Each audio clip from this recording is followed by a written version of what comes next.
Hi, hi Lorenzo. Nice to see you. Okay, I think we could start. So good morning, everyone, and very welcome to the AI4Future Artist Talk on artificial intelligence in the creative process. I'm Rosanna Di Nuzzo from MIT, the Italian Center of Digital Culture, where I'm in charge of international projects. And one of MIT's international projects is AI4Future, founded by the Creative Europe program to explore the use of artificial intelligence as a leverage for creativity to design a beautiful, green, and inclusive future. We are building together with our partners, Cineglossa, Espronseda, and V2, we are building a transnational community of artists and young activists to co-prototype future cities or the future of cities in a more sustainable and inclusive way. Today, we are very, very happy to have with us Emilio Vavarella, a multi-awarded artist and researcher at Harvard, whose work blends interdisciplinary art and theoretical research, exploring the relationship between humans and technology. So artificial intelligence, human intelligence. So welcome, Emilio. Thank you to be here. We are very glad, we are very happy to have you, and we are very excited to listen to you. So the floor is yours. Thank you. Thank you, Rosanna, for the generous introduction. And of course, thank you to MIT for hosting my talk today. And thank you to all the partners of AI4Future, Cineglossa, with whom I've collaborated in the past, and all the other partners in Italy and abroad. So let's just delve right into my artist talk. It's a pleasure to be here. My talk today is called Artificial Intelligence in the Creative Process. I will be sharing my screen and showing a presentation. And as I start to do that, I would really like to really begin from the title and unpack a little bit what we really mean by artificial intelligence and creative processes.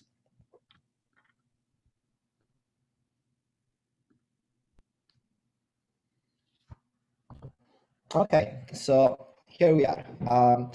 Creativity. Creativity is a big word. We hear it a lot. There are a lot of disciplines that have some kind of creative side. You know, let's just think about design, for example, or architecture. But in many cases, that form of creativity serves a specific purpose. The kind of creativity that I'm interested in doesn't have a pre-given purpose, which doesn't mean it doesn't have a purpose overall. It actually can serve multiple purposes, but these purposes, these goals are always shifting. They shift according to the project, they shift according to my shifting sensibility, preoccupation, aesthetic sense. This is one of the interesting things about art and artistic research.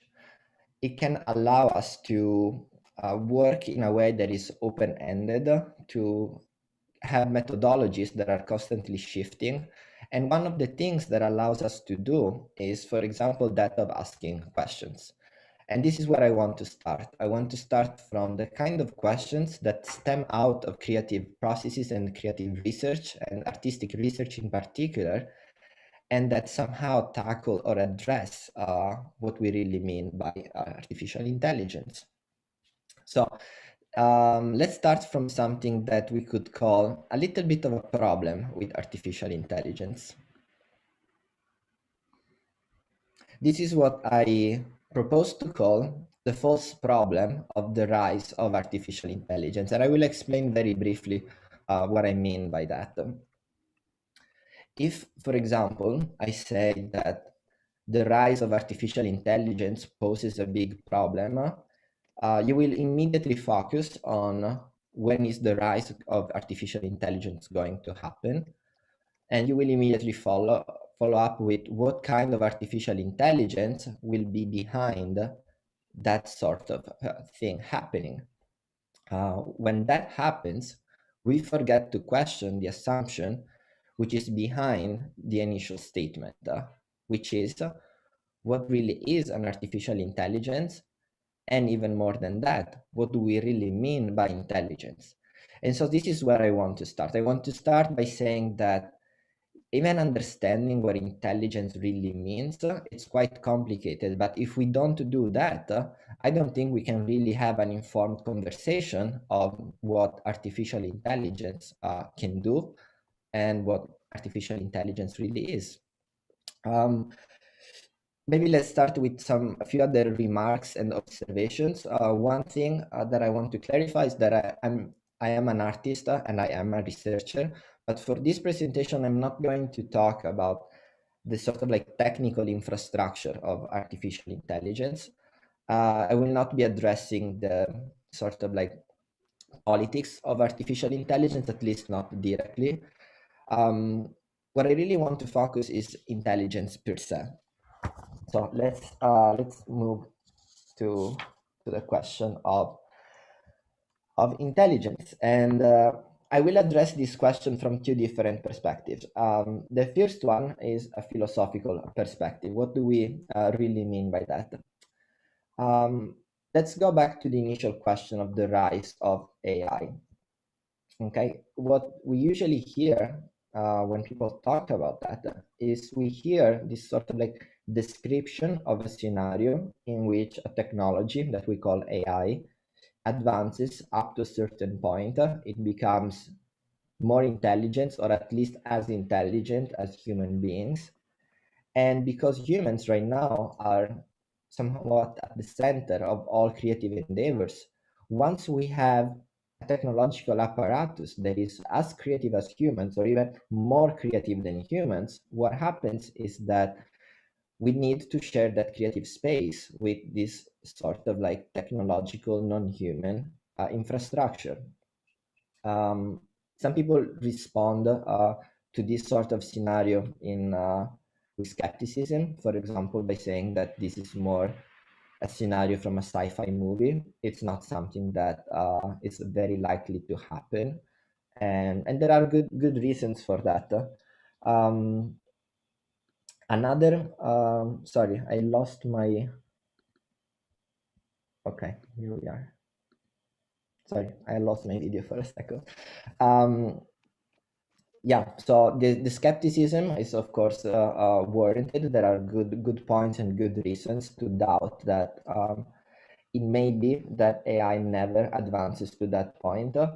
But there is also another way of addressing the question, which is if AI is not only able to advance to the level of becoming a creative force comparable to the creative force of human beings, if that happens, would we as humans be able to really understand it?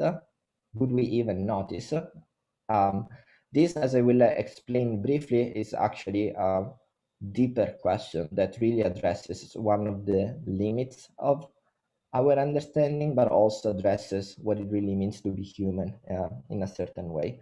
So it is a philosophical question in a way. And my take on this sort of issues is really like trying to move us beyond the question of how likely it is that AI advances to a certain level. I am not so interested in this sort of like a game of probability. What I'm really interested in is in what do we really mean by intelligence. The second way of addressing the question is artistic.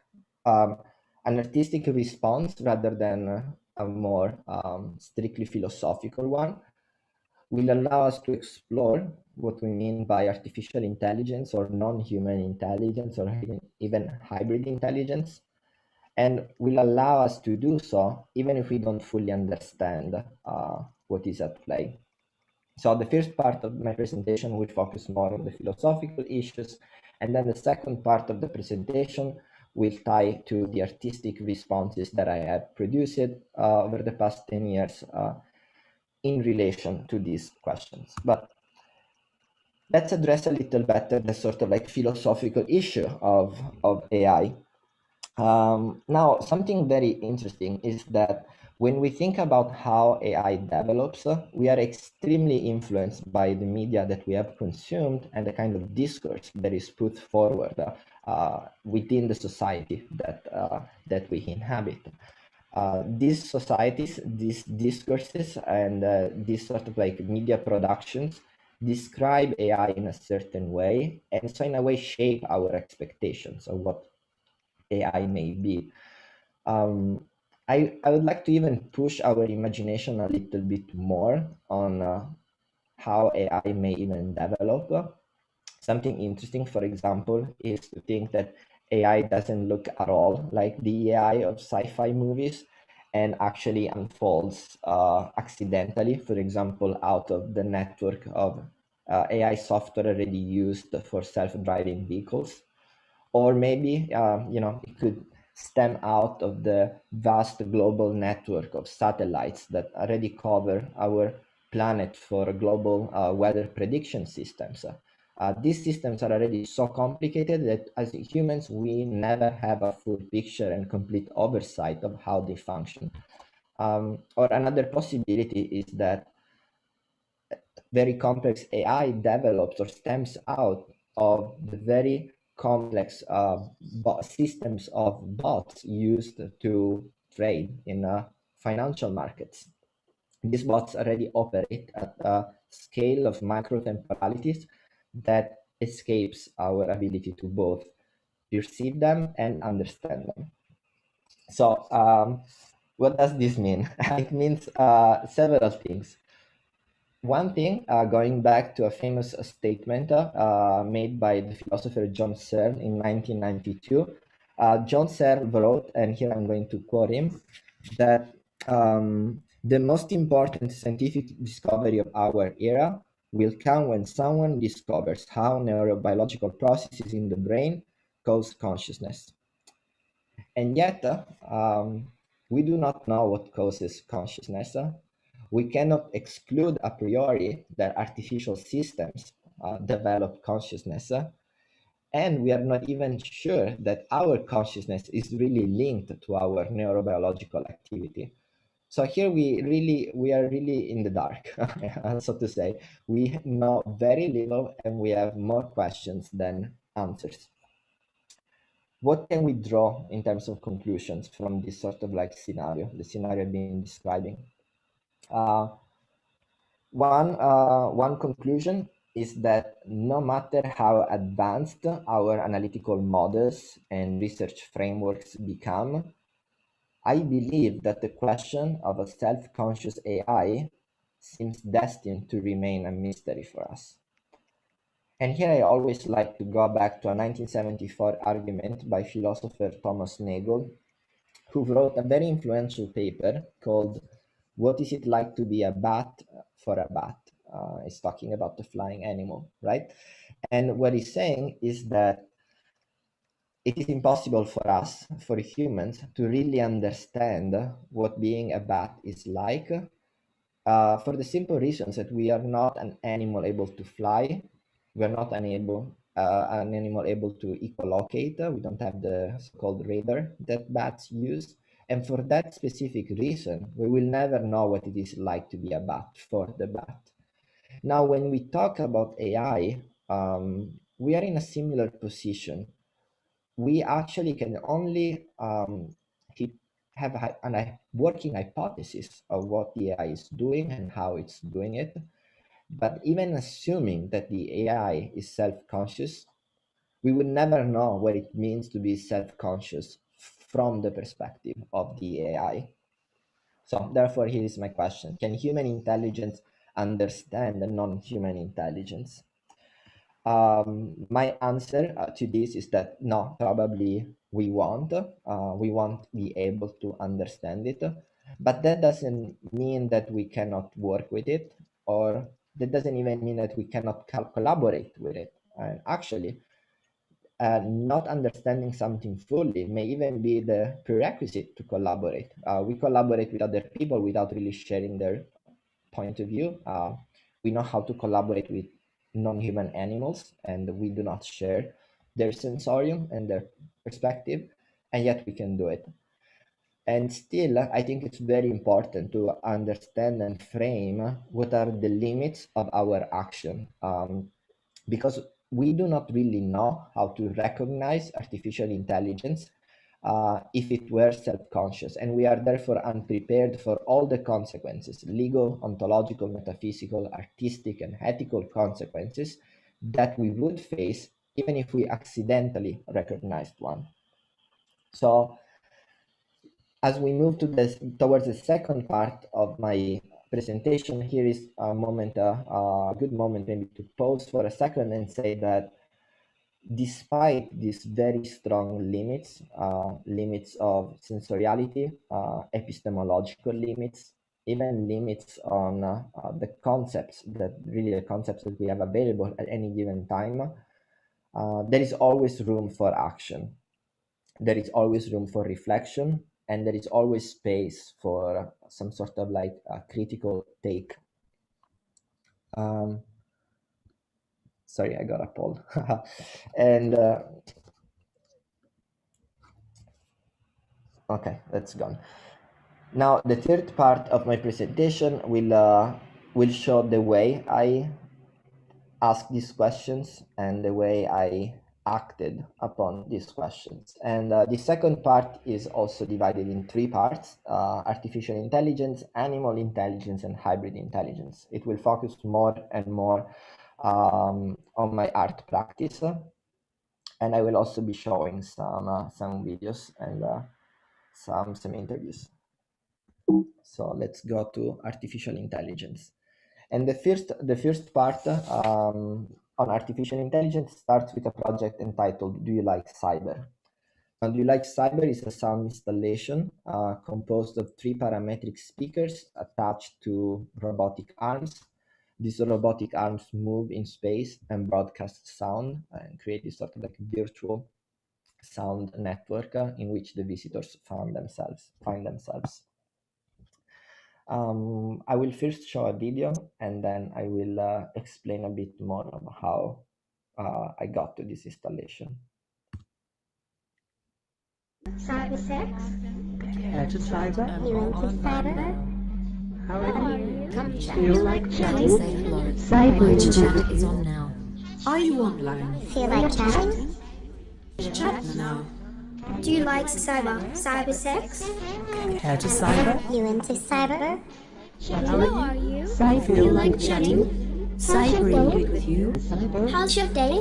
Wanna chat? Wanna cyber?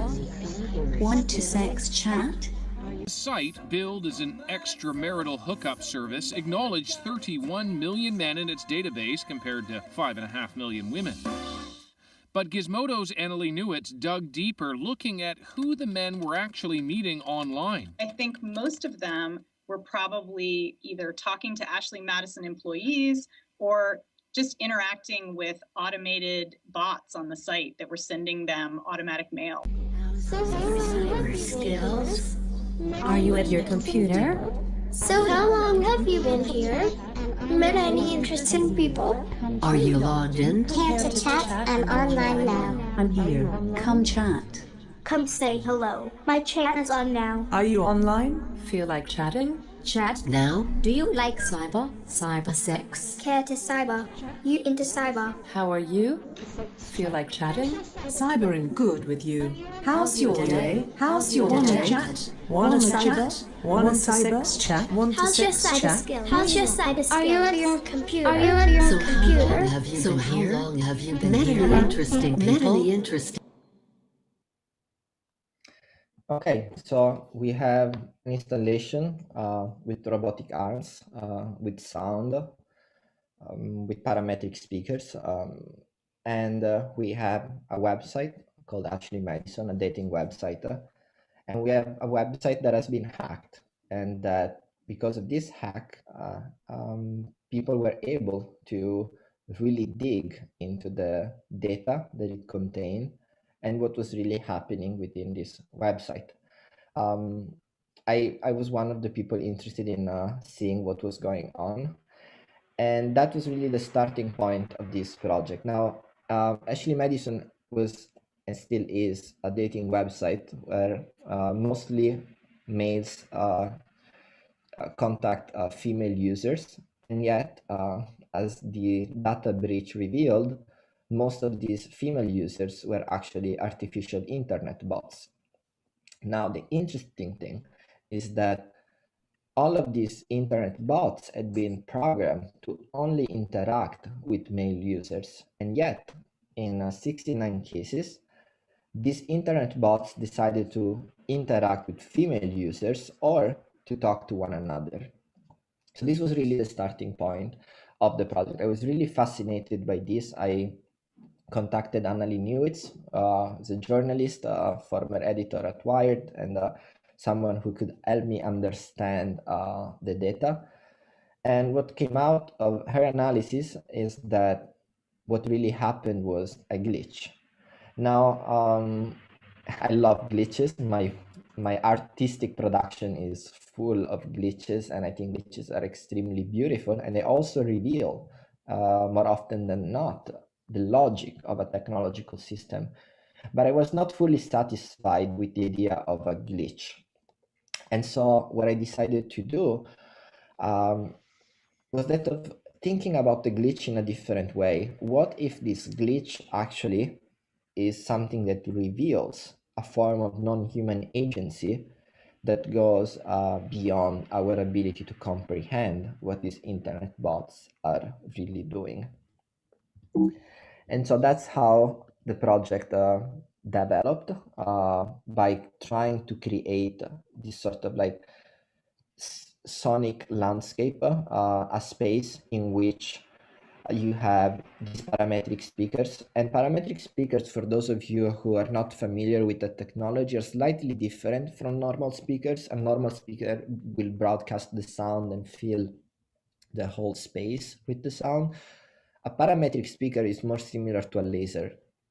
So it has a very focused sound beam. And this sound beam reacts in different ways depending on what materials it interacts with. So for example, if it hits a surface made of metal or glass, you suddenly have some strange refraction and distortions of the sound. It makes the sound more difficult to understand and perceive. However, if the sound hits a surface like wood or fabric, it creates what they call a virtual sound source. So it actually seems as if the sound is coming from the object that has been hit, not from the speaker. And so the way the speakers operate in space, first of all, they operate in a semi-autonomous way. So to say, they don't really care about visitors and viewers. The artwork really reproduces this idea of non-human autonomy. And then their conversation is difficult to perceive. As a visitor or viewer of this installation, you really need to find yourself in the right spot to actually perceive the sound. And then even if you perceive the sound, you may not really be able to understand what it's saying. And what it's saying is just all the messages that were shared from bot to bot within the Ashley Madison website. So this is how the project was produced. It's a project from 2017, and not my first project on AI, but certainly one of the projects that addresses almost all the issues that I raised in the first part of my presentation, all the sort of like philosophical concerns.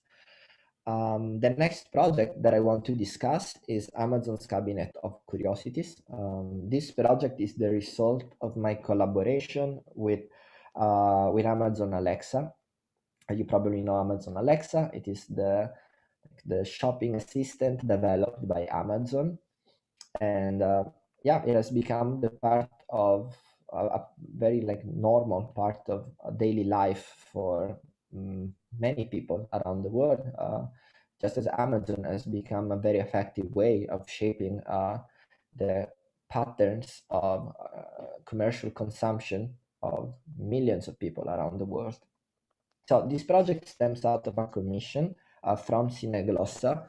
The commission was a commission tailored towards producing a project that had to do with AI, and I had more questions than answers, really. So I decided to pose one of those questions to Amazon Alexa, which was the AI that I had more close to me. So I asked Alexa, can you suggest a product for a new art project? Of course, Alexa immediately suggested a product, a very insignificant random product. I bought it using the budget that had been given to me. As soon as I buy the first product, Alexa suggests another one. You may also be interested in buying this. And so I buy the second one. And then comes the next suggestion, and the next suggestion, and the next suggestion. And I keep buying and buying every single product, following all the suggestions until my entire budget is spent. Now I will show a very short video that will reveal what the installation looked like.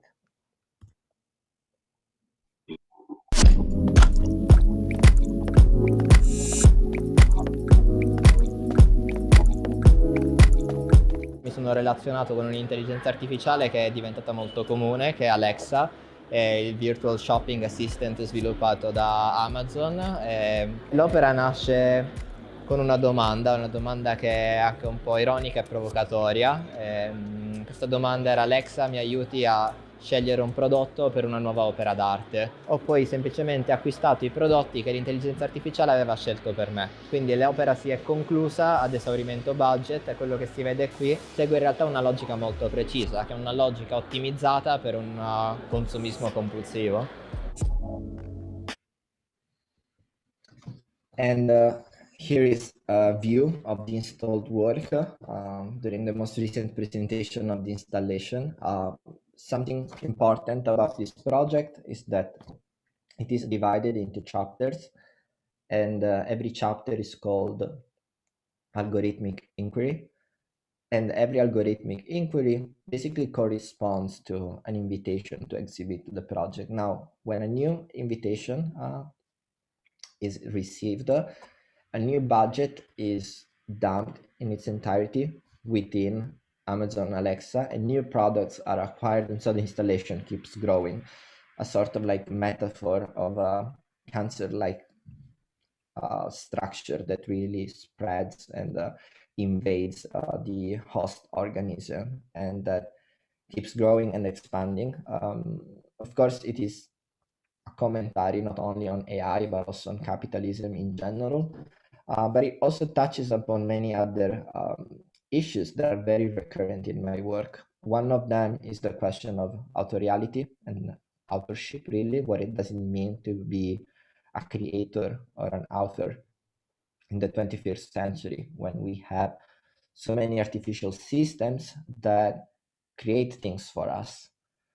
And on the other hand, there is an even more subtle question, which is, are we really in charge of what we create? And how do technologies like AI, for example, and Amazon Alexa in this case, really shape our creativity? Like, how many of our choices are really our choices? They're not choices that are actually dictated or projected on us from these technical apparatuses. So last but not least, of course, there is the sort of like tension between what we could call sort of like absolute control, which I try to have in all of my projects, where everything responds to a very precise logic, and on the other hand, complete unpredictability, a sort of like openness in which I open myself to whatever comes out of the process, whose initial conditions I have set. So in this case, I knew exactly what was the idea for the project, and I knew absolutely nothing of what the project would actually look like. So this is a recurrent theme. It is also a theme for the next project that I will discuss. And this will move us to the second part, animal intelligence. Now, I have talked about different forms of non-human intelligence, focusing on artificial systems. But let's not forget that we have evolved alongside other forms of non-human intelligence, what we call the non-human animal intelligence. Now, the film that I will be showing now, entitled Animal Cinema, it's a short film, it's only 12 minutes long. It is really the result of my reflection on these questions.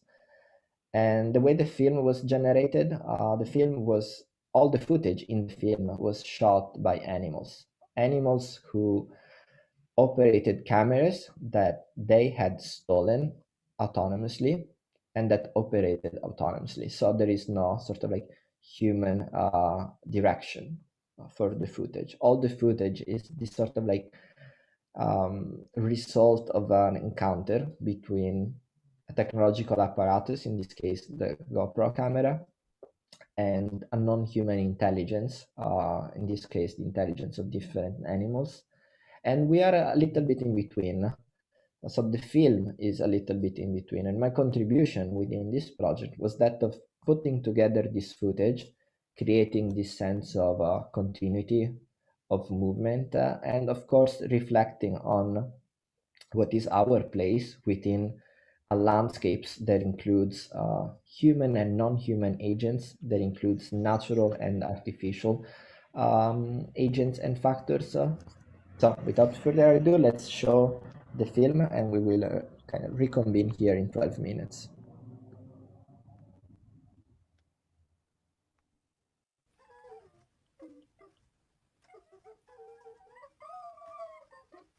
The volume is a bit low, and so you can raise it from your own computers as much as possible.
So while introducing the film, I did not mention on purpose the fact that all the footage had been uploaded on YouTube, and that's where I found it. So it is a found footage film in a way, but it is also a film that really addresses the sort of like larger landscape in which we live, in which animals become part of the internet, in which we are connected to them, not only directly but also indirectly through technologies. And this also means that when we really think about intelligence, our intelligence, animal intelligence, and artificial intelligence, all of these different forms of intelligence and the creativity that can be associated to them are interconnected. And this really leads us to the third and last part of this presentation, which is slightly more experimental. You know, at the beginning, I focused on artificial intelligence, so we have extensive literature on that.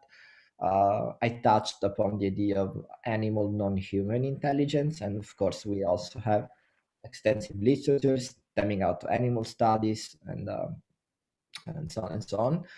Hybrid intelligence is not a category. It's not. It's. I also do not use it as a label. It's just a way of really thinking through some of the things, the issues that I've been highlighting. One of which is that I almost had the impression while putting together this presentation that if we talk about human intelligence and non-human intelligence and artificial intelligence, intelligence seems to be like something that belongs to someone or something. And I'm not so sure that that's the case. So really hybrid intelligence could be a way of thinking through intelligence and talking about intelligence as something that is not really owned, but something that is actually shared, and something that is shared across different agents. Some of them may be human, some of them may be non-human, but intelligence happens in between. And so even though this sort of like way of thinking about it, it just came out to me. In 2014, I had already begun to ask these questions in different terms and through an art project. And this is a project entitled Mnemodrone that I produced in collaboration with another artist, Daniel Belker. Mnemodrone, similar to Amazon's Cabinet of Curiosities, is also divided into chapters. Chapter 1 was, for example, a public art festival in New York. Chapter 2 was in a gallery space. Chapter 3 was during a symposium, so more of a conference setting, and so on and so on. Every chapter was different, and the project was exhibited in a different way from chapter to chapter. Now, what was Mnemodrone about? The idea is actually quite simple. 2014, first of all, let me preface by saying that 2014 was the year when drones started to fly all over New York, and everyone was obsessed with drones. This technological object had become a catalyzer of attention, and my interest was never really in drones per se, but I was kind of interested in using the drone to understand how people were reacting and relating to this technology.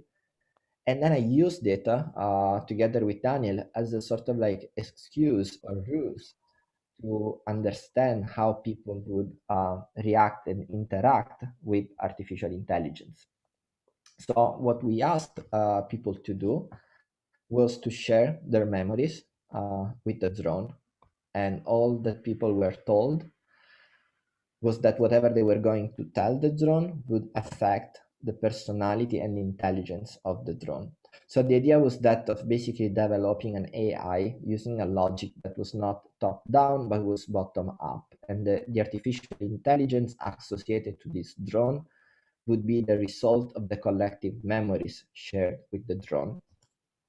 And in order to do this, people would have to interact with the drone in different ways, depending on the chapter, depending on the settings and situation. A very common way was that of calling a toll-free number and share a message, a memory with the drone. So I will start with the video showing some of the very first memories collected by this drone in New York.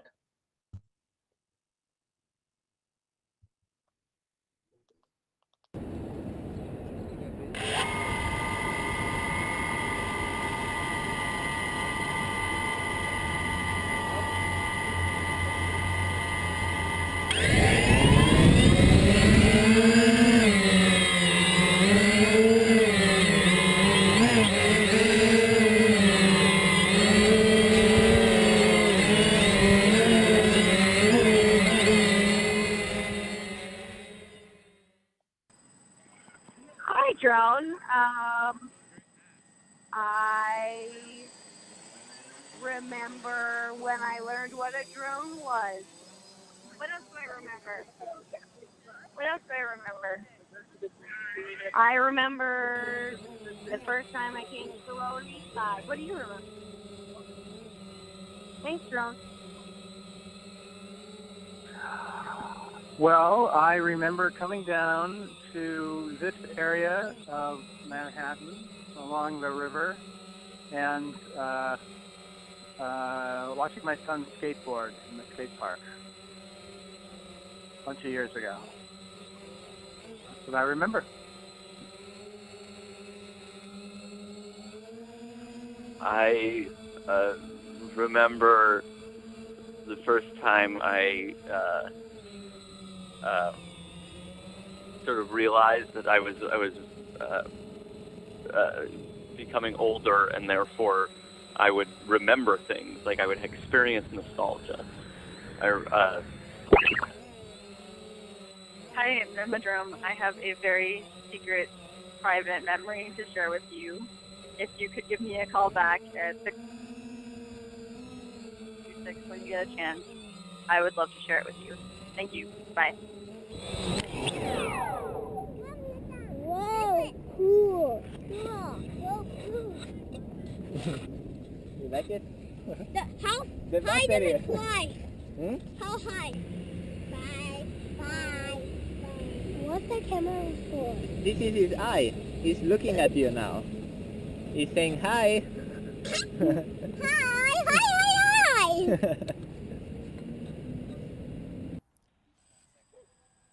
There's a couple sitting in this very park.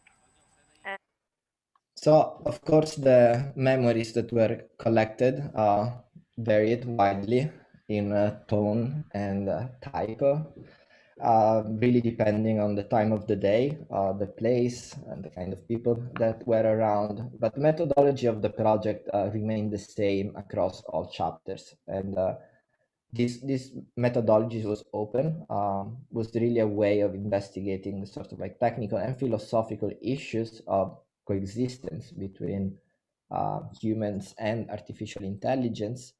But the object of investigation and the methodology of investigation influenced each other in a sort of like a very productive loop. And so every chapter was accompanied by a written publication, and that publication gathered, collected all the data accumulated up to that point, analyzed the data, put forth new questions and new hypotheses, most of which were very, very speculative hypotheses, and then tested those hypotheses artistically on the ground within a different space by developing, collaborations with different kinds of exhibitions venues, from media centers to conference settings to centers for like artistic residencies. So now a short video that shows how the project was exhibited within a gallery setting and some of the memories collected in that location.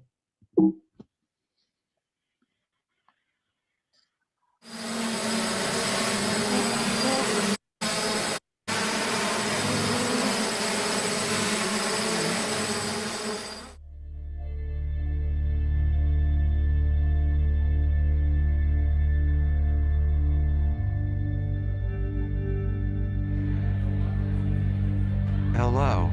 My name is Mnemodrone.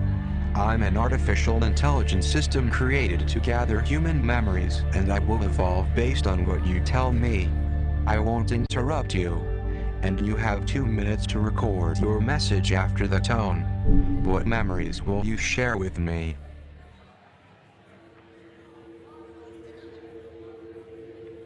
Hi, I'm having a memory about a dream. And I have never forgotten that. And it sticks with me every day of my life. And it makes me wonder why we remember certain things. You're lucky you're a robot. Goodbye. My father is a very large, muscular man, someone that always sort of terrified me. Please solve climate change. When I first had a date with my wife. If I don't want to share with you. It was a hard day. First fell in love, which at the time I thought was love. I was going to get arrested. Yesterday I got assigned a new medication. Hoping that there would be a way that as human beings we could address the issue of war.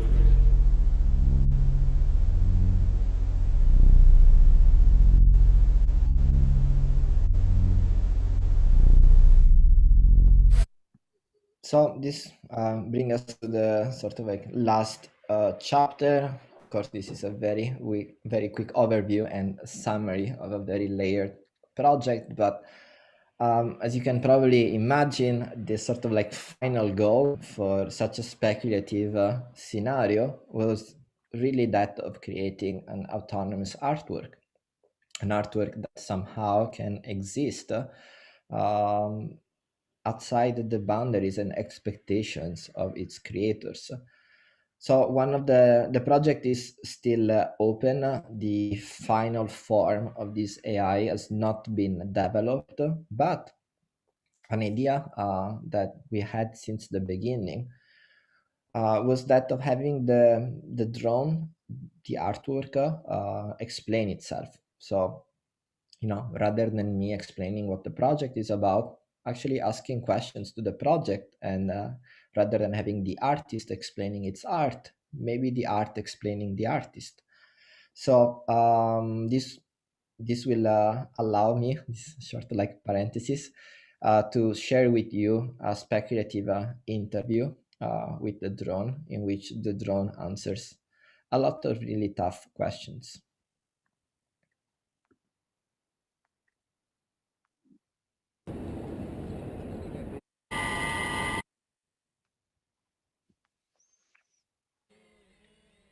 Hi, Mnemodrone.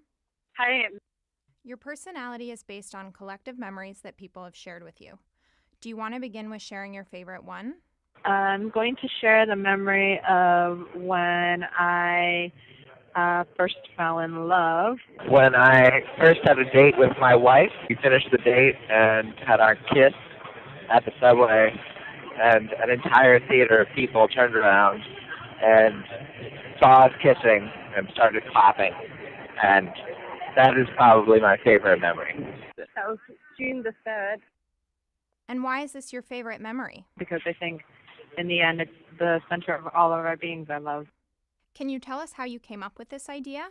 I was born. And, I was pretty tiny, 5-year-old, 6-year-old maybe. I actually had a motorcycle. My crazy parents got me a motorcycle when I was 5. I studied communication design and study business in the U.S. When I was probably 8 or 10, I scared a pigeon, and I have never forgotten that. And it sticks with me every day of my life. Do you come up with ideas re-elaborating the memories that are part of your archive? Never. Humans constantly re-elaborate their memories. They perform memories in a way. Do you remember things always in the same way? I remember things, like I would experience nostalgia. Do you ever question your way of remembering things? Makes me wonder why we remember certain things. when we're younger, and then huge chunks of our lives we don't remember. Which other memories do you consider particularly nostalgic or important? I remember when I learned what a drone was. And I remember watching my son skateboard in the skate park a bunch of years ago. And I remember saying goodbye to the dog. That's what I remember. Do you see a big difference between animals and machines like yourself? I guess The dog. a really big squeeze. I don't know what. Understand. Do you know that some people consider you an artwork? Is that what you want? I wanted to tell you about this one time where I cut my head open pretty badly. And I just wanted to tell you about one time when I was going to get arrested. We wanted to fight for immigration reform. And I want some tacos. Have people taken you and your memories seriously? when I was really little. I was a sort of silly young kid at that point, didn't know what I was doing. And I was crying. And then eventually my mother found me. And I told her that my superpower was being always covered in ants. And I think to this day she kind of still believes it. Should we consider your answers a new form of post-anthropocentric creativity? About this. Do you consider yourself a post-human entity? Just human because I don't know. Things Do you believe in design-driven evolution? I believe that I have very different design. It's so sleek and pretty. We learn lots of interesting things about ourselves through interacting with you. Have you learned anything meaningful about humans while interacting with us? My grandfather fought in World War I and in World War II, and he was part of the people who resisted the Nazi occupation. I am hoping that there would be a way that as human beings we could address the issue of war and solve climate change. Interesting. And have you learned anything about yourself? Yesterday I got assigned to the medication. It's an antipsychotic, and I don't know how to feel about that. I don't know that I am psychotic. But I do know that I woke up at 1 a.m. after 2 hours of sleep and thought, oh God, this is awful. And Sarah didn't anticipate crying as much as I did. Of course, an artificial intelligence based on several pieces of memories could be indeed defined schizophrenic.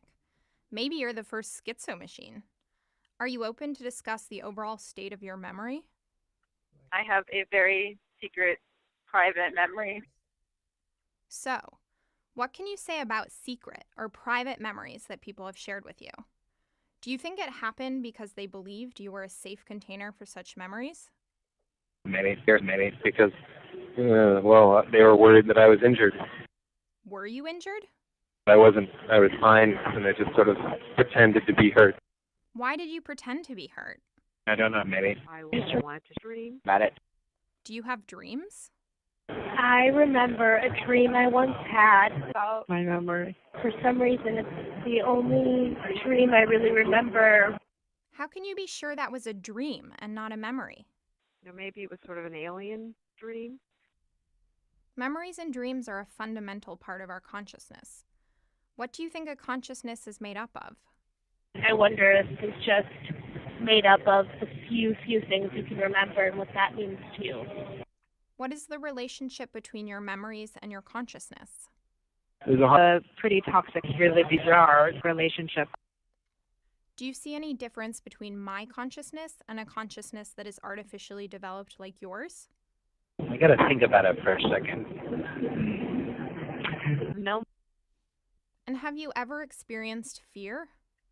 I think like There were This one time, when the police noticed that I was moving, so they told me to shut the fuck up and stop moving. I was a little scared and I was worried. actually I got really terrified. So I passed out and woke up in the hospital with like 17 stitches in my forehead. Is this one of your scariest memories? Well, it's always hard to decide whether or not this is a memory or something that's just been repeated throughout my family to the point that it's become something that I believe happened. Tell us something about your family. My mother is a very large, muscular girl. Her name's Mandy. She's great and awesome. My father was in construction, so He lived in France, and he always sort of terrified me. That I realized he was just incredibly lonely and sad inside, as I was, but I manifested that differently. Do you think humans are frightened of a machine that can learn and think on its own? I was thinking that. I don't want to share this all with you. Do you think we're able to share memories with you in the same way we share memories with other humans? We had a deep conversation, and we'll be Hard to decide. Before concluding the interview, is there anything you would like to add? No. Really? I don't know what to say. I guess. I've been going through a lot. And also, it's a really long day, you know, working and all this stuff. So I just want to say, you're lucky. Why am I lucky? Because you're human. Thanks for your time, Mnemodrone, and good luck. Thank you.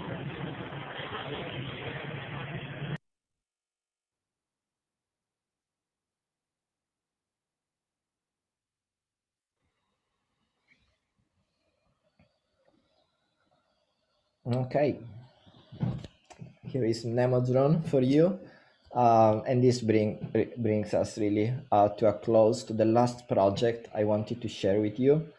The project is entitled Failed Objects, and it is the first part of a series of 2 ongoing sculptural projects entitled The Other Shape of Things.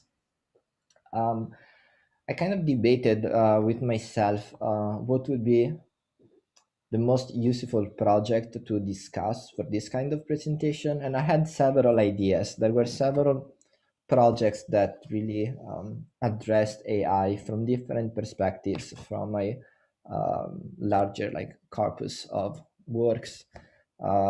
Digital Pareidolia, for example, from 2012. It was a project on facial recognition technology within Facebook. And that project has definitely become more and more relevant as the technology has become more and more pervasive and more part of our daily lives. Then there were other projects, reanimation, for example, which talks about the digitalization of human being and the creation of this sort of virtual avatar, this sort of computer generated clone of an individual.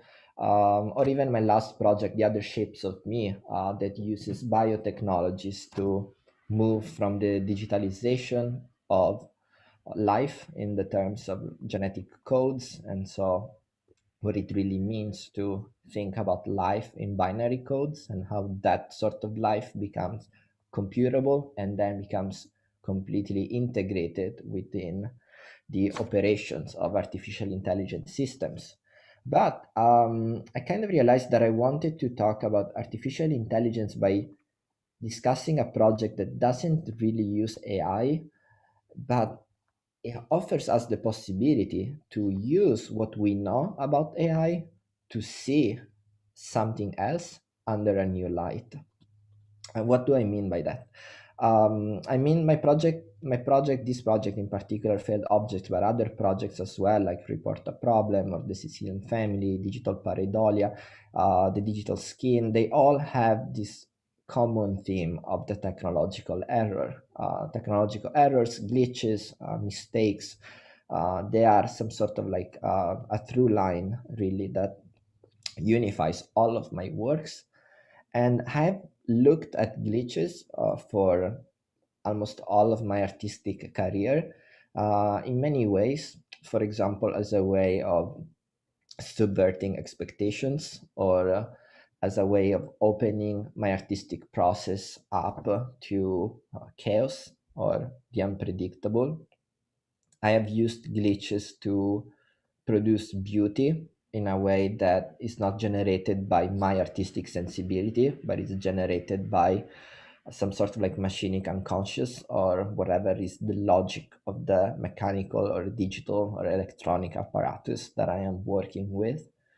And I've used glitches as a way of sort of like breaking a system to discover how the system works.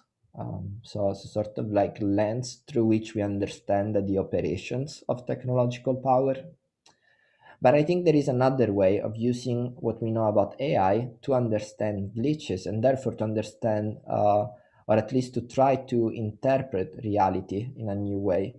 And that is the way of considering glitch as a form of non-human agency. So a form of creativity that may or may not be linked to something we can really identify as AI, and yet manifests a form of creativity that is not our own. So this is to say that I feel like this project in a way brings us back to the beginning of the presentation when I was talking about the difficulty of recognizing what an AI is. And it does this by really discussing what glitches are. And the way that this project came to be, it was 2017, the explosion of 3D printing technology, especially here in the US. And so what I did was reaching out to 3D printing labs all over the world, and I asked them for their failed prints.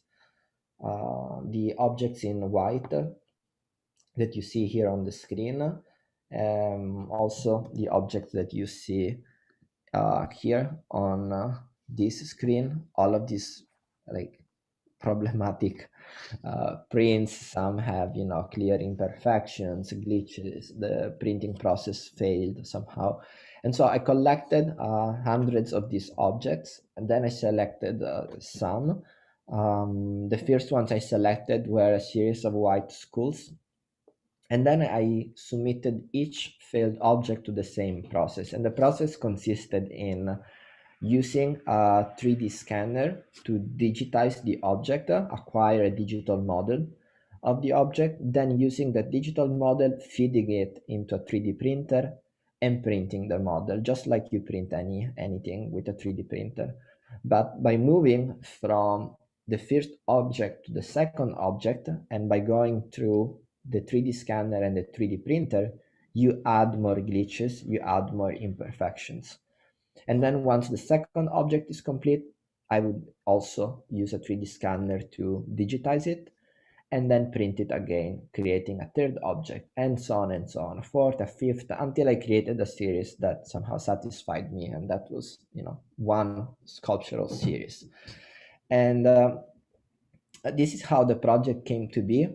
But what I really wanted to stress here is that my way of thinking about this process was a form of collaboration, like a form of collaboration between me and the 3D printers and the software, thinking that the contribution of the 3D printers, the contribution of the software to the final shape of the object was as creative as my own interpretation of the creative process.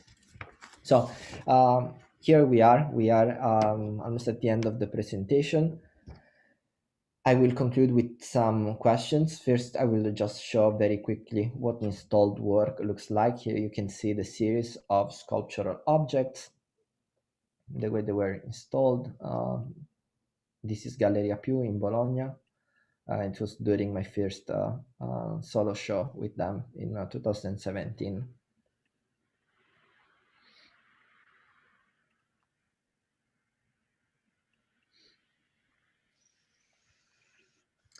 So the questions that I take as a form of like, as a lesson, if you want, from these creative explorations are, first of all, why shouldn't we take this form of non-human agency as a form of inscrutable intelligence?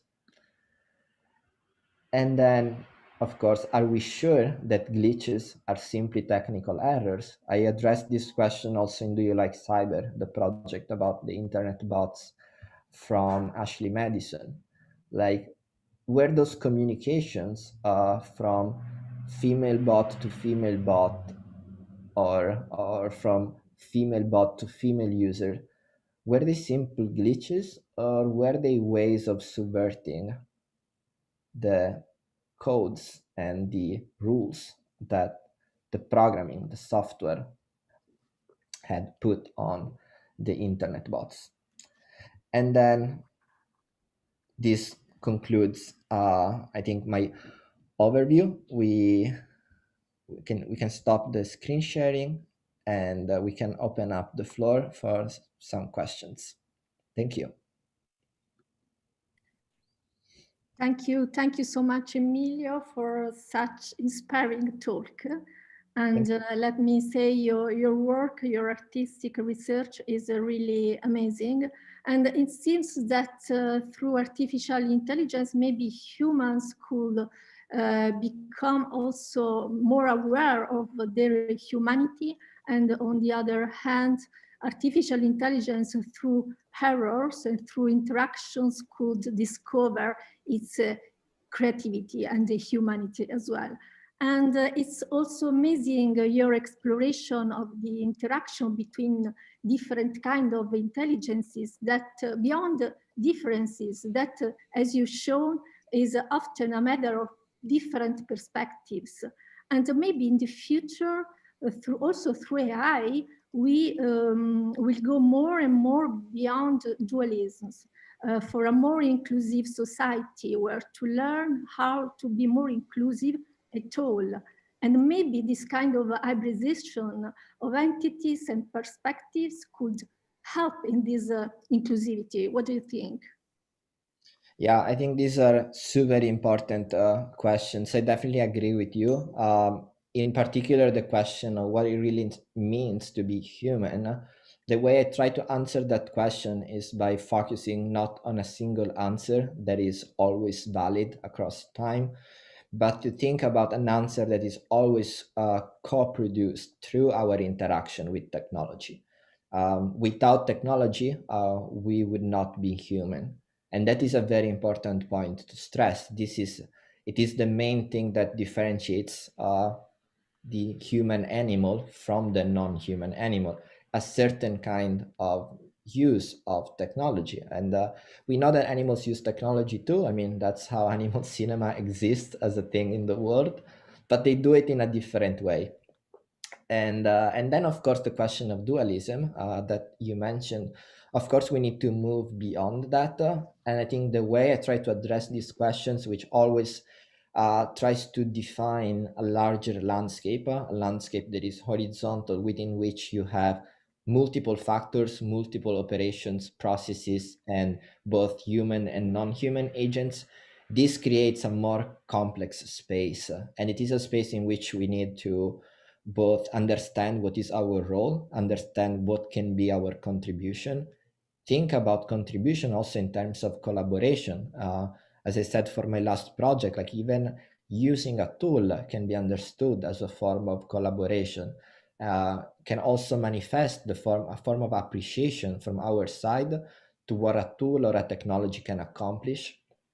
And then, of course, last thing I would add to that is the question of anthropocentrism, which is definitely linked to this sort of like traditional dualism, nature and artifice, this sort of like distinction that then puts us in a privileged spot that is not only higher than everything else, but it's also at the center of everything else. And that is a position that we need to move away from.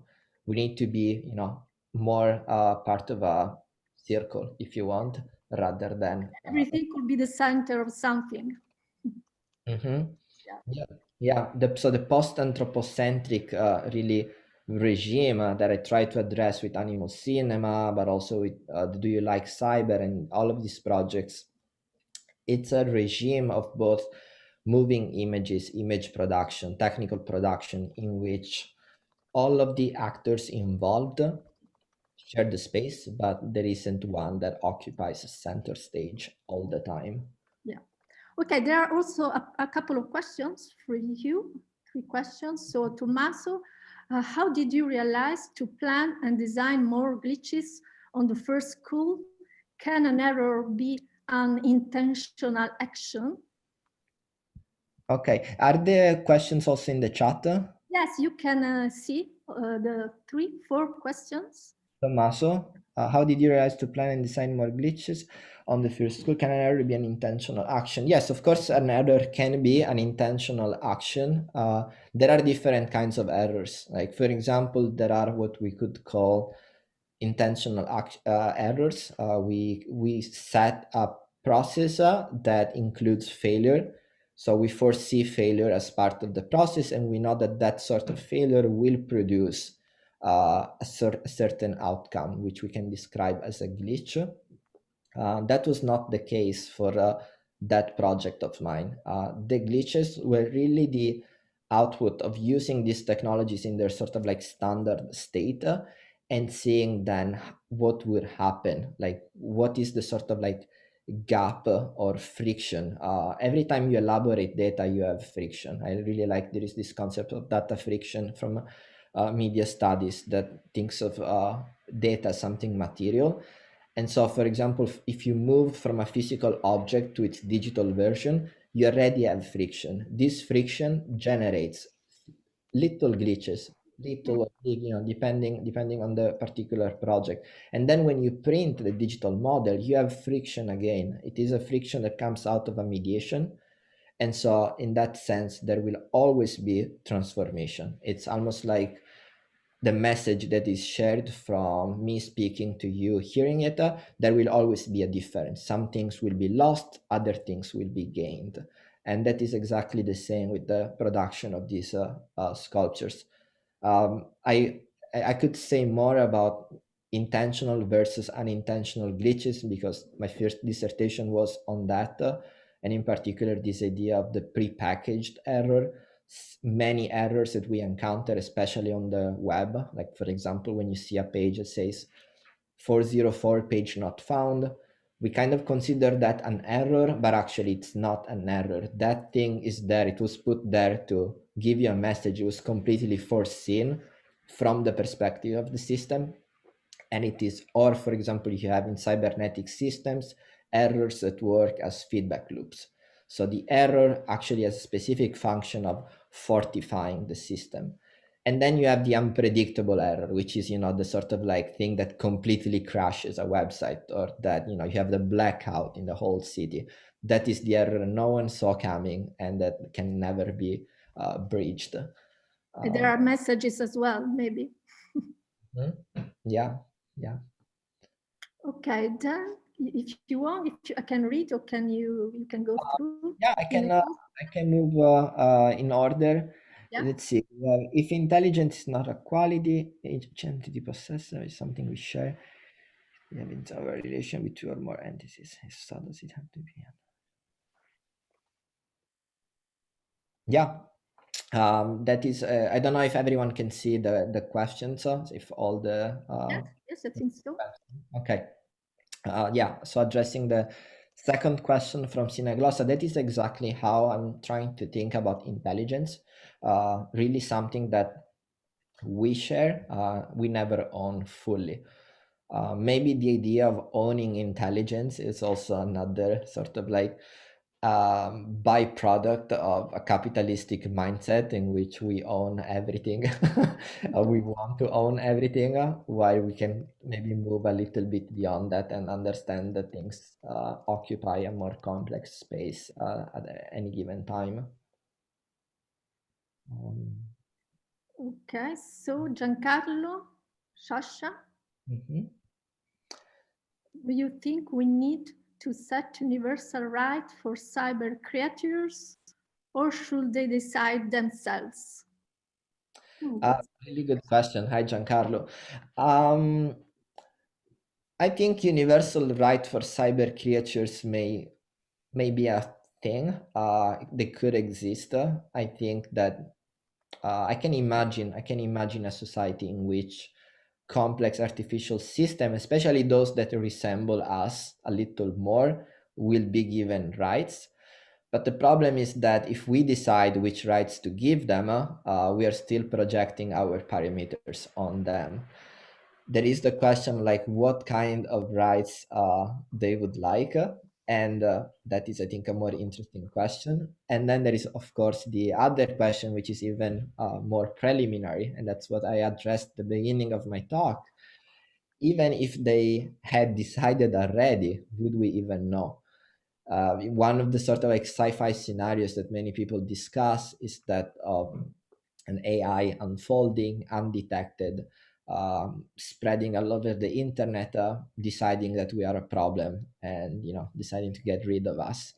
And that decision may happen without us really being part of the conversation. So, I mean, jokes aside, speculation aside, we are really talking about something extremely complex, and that requires, I think, very complex ethical conversations, which means that it cannot be an answer provided by artists alone, or politicians alone, or philosophers alone.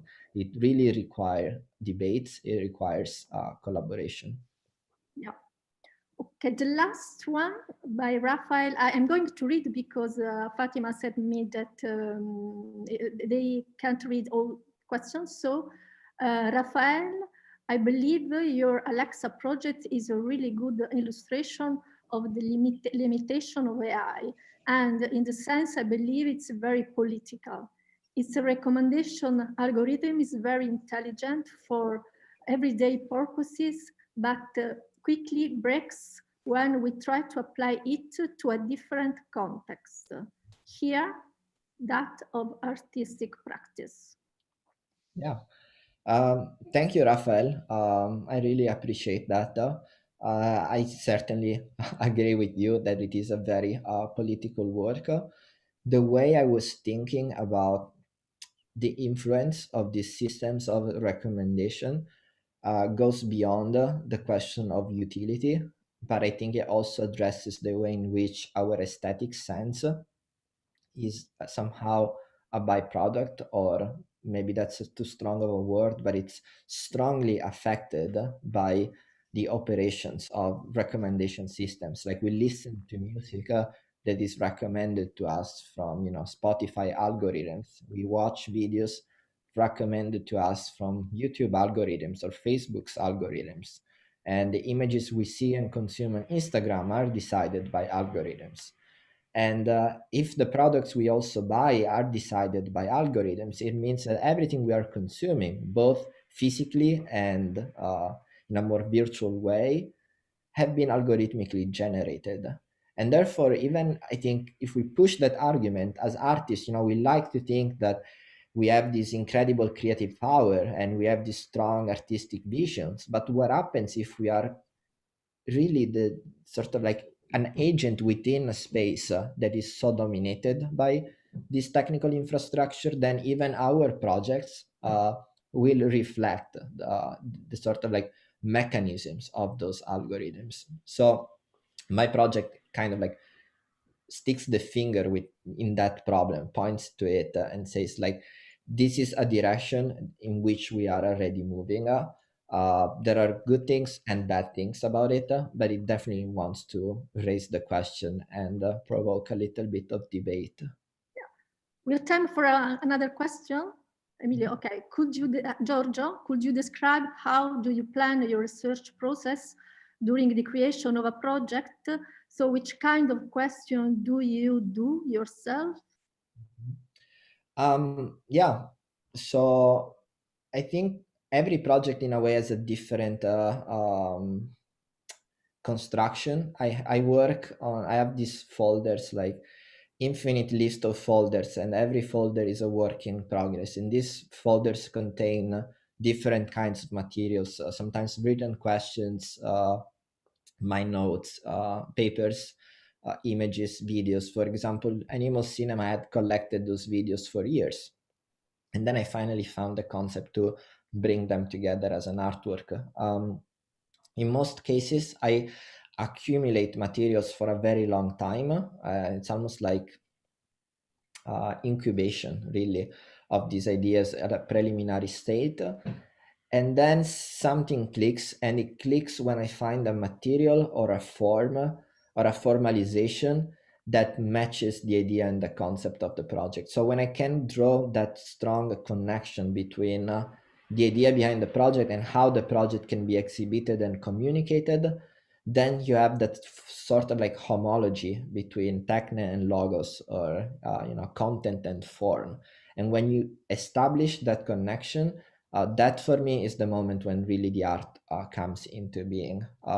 So it's a very abstract explanation, I understand that, but this is the only common explanation for all of my projects. Then if you dig into every single project, the story is slightly different because the materials come from different places, as well as the questions also come from different places. Okay, thank you so much, Emilio.